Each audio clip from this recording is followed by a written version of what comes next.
millions of people. You're gambling with World War III. You're gambling with World War III. You should be thanking the president for trying to bring it into this conflict. Have you ever been... Will Volodymyr Zelensky be forced to resign as Ukraine's president? What will happen to Ukraine's mineral deal with the United States? And will America abandon its long-term ally Ukraine amid the ongoing war?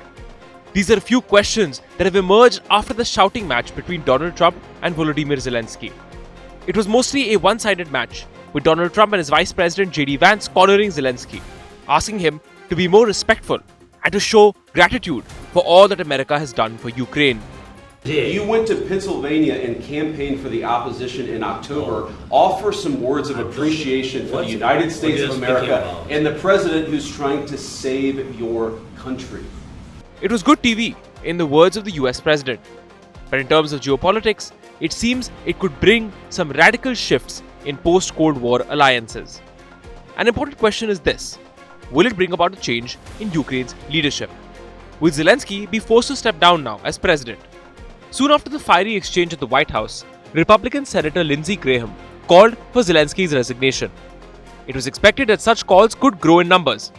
After all, Zelensky was returning from the White House not only empty-handed, but also humiliated.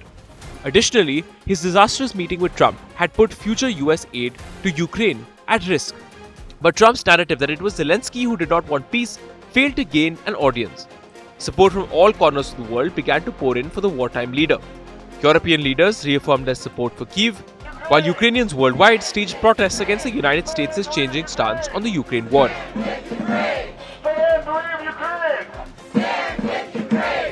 Protests against Trump and Vance were also witnessed in the United States.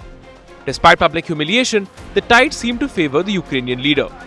This gave him a chance to change his stance on resignation.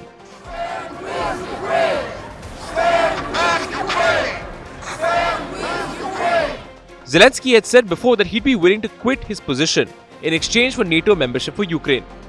This was after Trump had called him a dictator for not holding elections in Ukraine.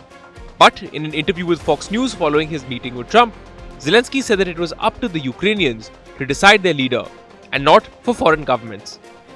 Further, when asked if he owed Trump an apology, he simply said no, while stating that even though US support is crucial, he is not willing to compromise on principles.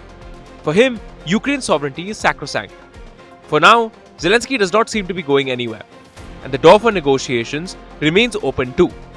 Trump has said that Zelensky can come back when he is ready for peace, while the Ukrainian president has expressed willingness to sign a deal if the United States agrees to offer security guarantees, which means that even though the doors remain open, an obstacle remains, and Zelensky will be here for some time to come, to either remove the obstacles or to become one himself. Bureau Report, India Today Global.